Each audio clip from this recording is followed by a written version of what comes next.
Bulan Pemuda dan peringatan Hari Sumpah Pemuda yang ke-96 tahun 2024 bertepatan dengan masa transisi pemerintah baru di Indonesia. Ketua Tim Koordinator Kanrek 9 Badan Kepegawaian Negara Daerah Jayapura Beni R. Barahama menyinggung soal kurangnya ketersediaan fasilitas gedung lab komputer.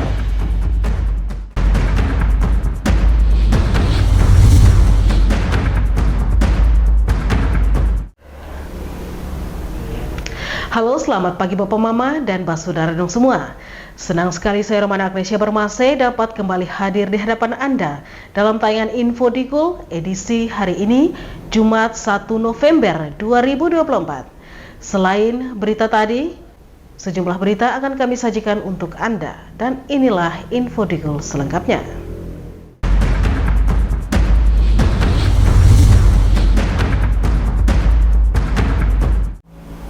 Saudara, kita ke berita yang pertama. Bulan Pemuda dan peringatan Hari Sumpah Pemuda ke-96 tahun 2024 bertepatan dengan masa transisi pemerintah baru di Indonesia. Momen ini diharapkan dapat mengatur langkah bangsa dalam mewujudkan target-target pembangunan jangka menengah yang menjadi langkah untuk mencapai visi pembangunan jangka panjang 2045, yaitu terwujudnya Indonesia Emas. Peringatan Hari Sumpah Pemuda yang ke-94 merupakan titik balik untuk meneguhkan komitmen seluruh elemen masyarakat dalam mendukung pembangunan yang berkelanjutan. Dan momen ini diharapkan menjadi momentum untuk memperkuat komitmen bangsa dalam mewujudkan cita-cita persatuan dan pembangunan. Bulan Pemuda dan peringatan Hari Sumpah Pemuda 2024 ini berbarengan dengan masa transisi pemerintahan baru yang akan mengkonsentrasi langkah bangsa Indonesia mewujudkan target-target pembangunan jangka menengah sebagai landasan pencapaian target pembangunan jangka panjang 2045, yaitu Indonesia Emas yang mencirikan kemajuan dan kesejahteraan yang makin tinggi serta kiprah bangsa Indonesia yang lebih kuat dalam kancah global.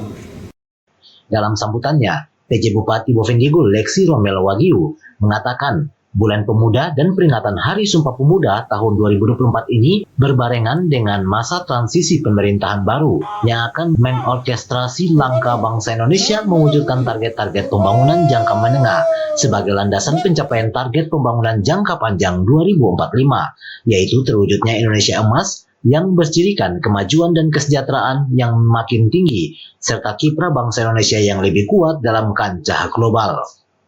Mengajak generasi muda untuk berperan aktif dalam mendukung program-program pemerintah yang bertujuan untuk meningkatkan kesejahteraan masyarakat, serta memanfaatkan momen transisi ini untuk mendorong partisipasi aktif pemuda dalam pembangunan bangsa.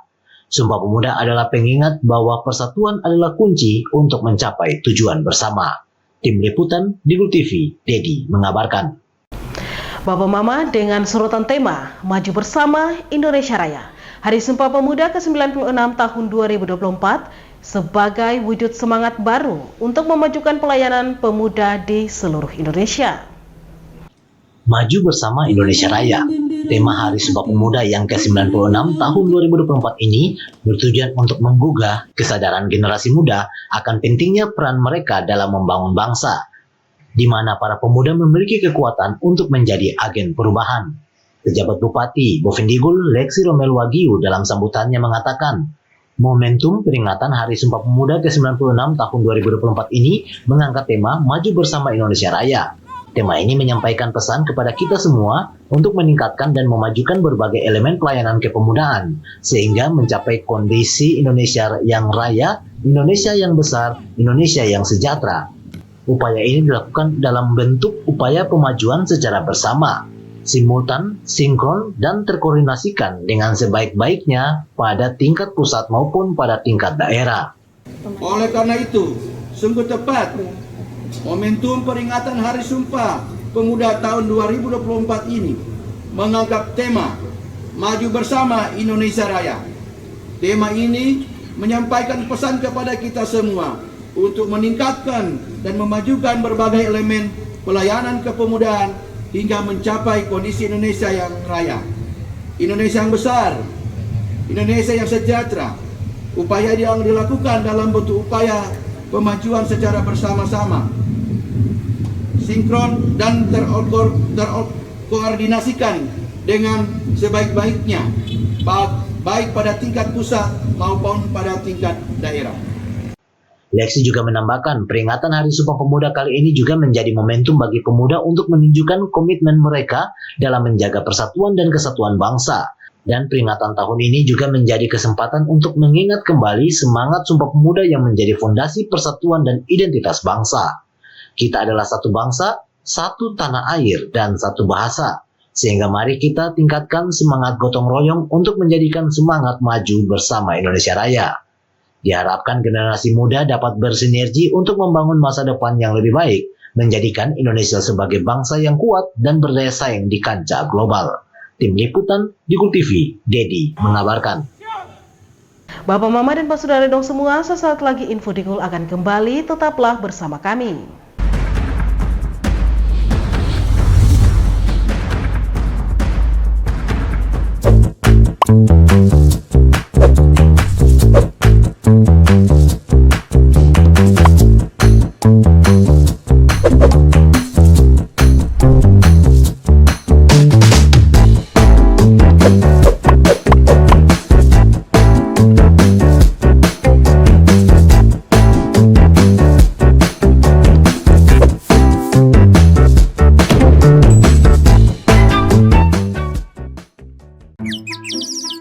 Ini bapak, ini ibu.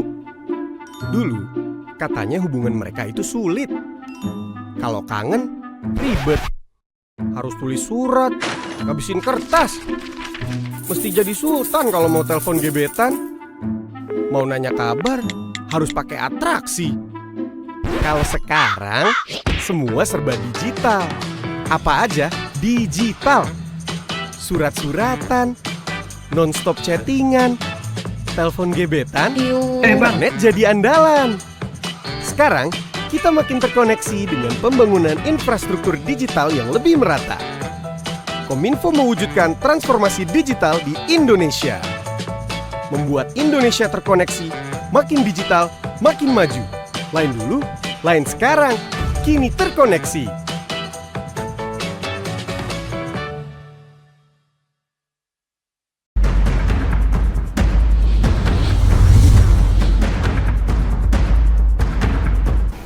Saudara, terima kasih Anda masih bersama kami. Kita ke info selanjutnya. Dalam upaya mewujudkan pembangunan nasional yang berkelanjutan, banyak pihak menekankan pentingnya peran aktif pemuda Indonesia di tengah tantangan global yang semakin kompleks. Pemuda dianggap sebagai pemilik masa depan dan diharapkan dapat memberikan kontribusi signifikan dalam berbagai aspek pembangunan. Pemuda adalah generasi penerus yang memiliki potensi besar untuk membawa perubahan.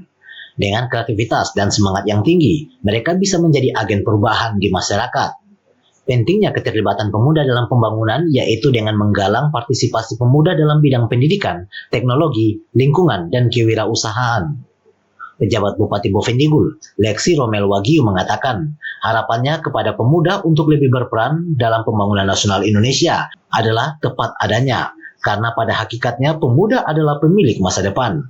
Hasil pencapaian hal ini dapat dilihat dari capaian Indeks Pembangunan Pemuda atau IPP.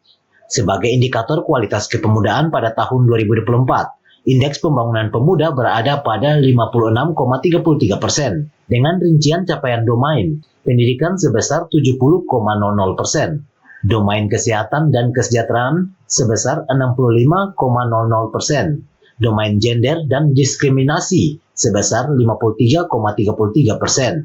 Sementara itu domain lapangan dan kesempatan kerja sebesar 45,00 dan domain partisipasi dan kepemimpinan sebesar 43,33%. Harapan kepada pemuda untuk lebih berperan dalam pembangunan nasional Indonesia adalah tepat adanya. Karena hakikatnya pemuda adalah pemilik masa depan. Hasil pencapaian ini dapat ditemui dan dicapai Indeks Pembangunan Pemuda atau IPP sebagai indikator kualitas kepemudaan pada tahun 2024. Indeks Pembangunan Pemuda berada pada 56,33%. Dengan rincian capaian dominan pendidikan sebesar 70%, dominan kesejahteraan sebesar 65%, dominan gender dan diskriminasi sebesar 53%, sementara itu dominan lapangan kesempatan kerja sebesar 45%, dan dominasi dan kepimpinan sebesar 43%. Leksi juga menambahkan capaian IPP tersebut perlu ditingkatkan dengan melakukan upaya pengembangan potensi dan keunggulan pemuda secara besar-besaran dan masif di seluruh wilayah Indonesia. Seluruh pemangku kepentingan pemerintah, masyarakat, dunia industri, perguruan tinggi, dan media harus bergerak secara sinergis, terpadu, holistik, sehingga terbangun ekosistem pelayanan kepemudaan yang inovatif, yang mendukung pertumbuhan kepemudaan yang maju berkarakter kebangsaan dan berdaya saing. Dia juga mengungkapkan selain itu pemerintah juga berkomitmen untuk menyediakan akses yang lebih baik bagi pemuda dalam pendidikan dan pelatihan. Melalui berbagai program beasiswa dan inisiatif digitalisasi, diharapkan pemuda Indonesia dapat mengasah keterampilan yang relevan dengan kebutuhan pasar.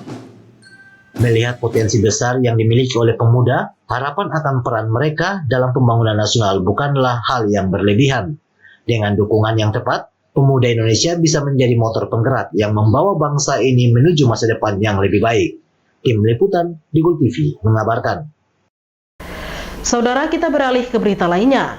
Ketua Tim Koordinator Kanrek 9 Badan Kepegawaian Negara Daerah Jayapura, Beni R. Barahama, menyinggung soal kurangnya ketersediaan fasilitas seperti gedung lab serta komputer yang harus disiapkan oleh pemerintah daerah Kabupaten Bovendigul.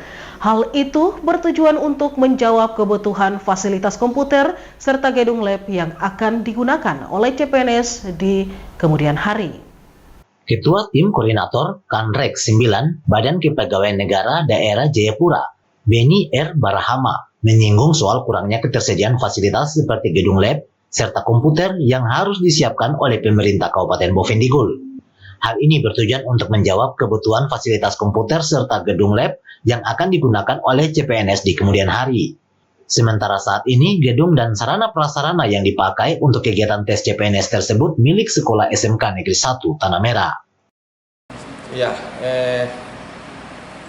untuk sarana dan prasarana saat ini kita menggunakan dari SMK Negeri 1 Bovendigul. Ya, saran dari saya untuk pemerintah daerah lebih baik untuk lab yang dimiliki sendiri oleh BKPSDM Kabupaten Bovendigul supaya mereka bisa lebih baik untuk punya fasilitas dari BKPSDM Kabupaten Bovendigul. Jadi sarana dan prasarana sangat penting supaya pada saat tes yang akan datang atau sekolah kedinasan bisa langsung di situ juga. Tinggal tim dari BKN yang datang ke Kabupaten Bovendigul. Selain itu, Beni juga mengatakan bahwa tujuan dari pembangunan gedung lab komputer tidak hanya untuk menjawab kebutuhan fasilitas yang akan digunakan oleh CPNS, namun gedung lab komputer itu juga akan dipakai untuk kebutuhan tes sekolah kedinasan dan lain-lain. Sehingga dirinya sangat berharap kepada pemerintah daerah Kabupaten Bovendigul untuk membangun gedung lab komputer yang nantinya akan dikelola oleh Badan Kepegawaian dan Pengembangan Sumber Daya Manusia atau BKD dan PSDM Bovendigul. Tim Liputan Digul TV, Herman mengabarkan. Bapak, Mama, dan Pak Saudara dong semua, jangan kemana-mana. Sesaat lagi Info Digul akan kembali, tetaplah bersama kami.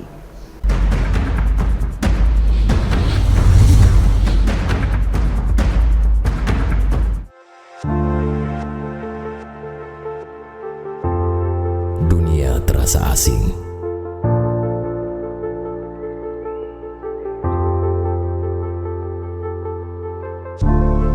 Karena makna yang hilang. Manusia dengan topeng dipertontonkan. Berjalan dengan arogan. Hanya untuk menutupi kekurangan.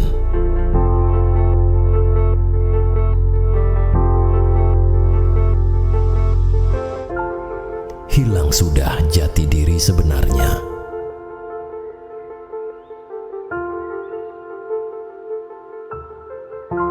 Jujurlah, walaupun menyakitkan.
Terima kasih saudara, Anda masih bersama kami. Aplikasi komputer Assisted Testing atau CAT yang digunakan oleh Badan Kepegawaian Negara bermanfaat untuk seleksi calon pegawai negeri sipil.